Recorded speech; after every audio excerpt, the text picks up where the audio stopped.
Hello, everyone, and welcome back to the Trainmasters office. Let me tell you about one of the first, if not the first, locomotive to be rostered onto a passenger train. I'm talking, of course, about the best friend of Charleston. The South Carolina Canal and Railroad Company ordered the best friend of Charleston in 1830. She was built by the West Point foundry, who made ship fittings, at least at the time, at a cost of $4,000, and that's in 1830s money, and was delivered by the steamship Niagara on October 23rd, 1830. This engine produced a whole 6 horsepower, could reach 20 miles an hour, and had a weight of less than 4 tons. She was built, however, like most first generation steam locomotives in the States, with a vertical boiler and inside frame cylinders.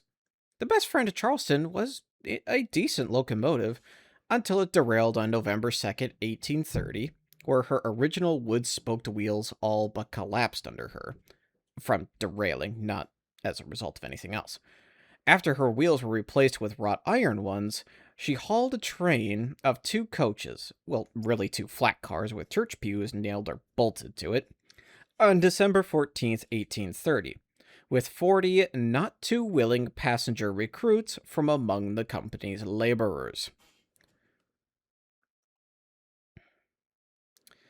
It did this trial run of about 5 miles where it reached 12 miles an hour. Nothing of note occurred on this run.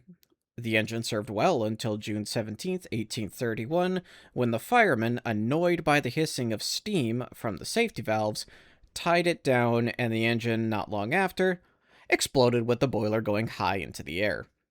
The engineer of the best friend was directing lumber loading and was away from the engine when this happened.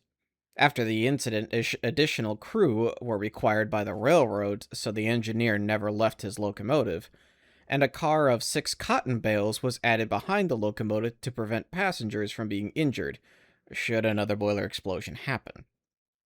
The best friend of Charleston was rebuilt with a new boiler in the center of the locomotive rather than the rear and renamed the Phoenix.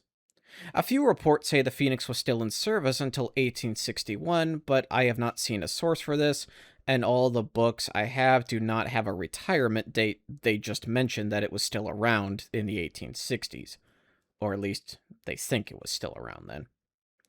And surprisingly enough, she did have, well, more of a half sister than a direct sister, the West Point, which was built a year later, with a horizontal boiler, and the cylinders actually drove cranks between the driving wheels. Of note, these locomotives were built to 5-foot gauge. The West Point has no known date of retiring or scrapping.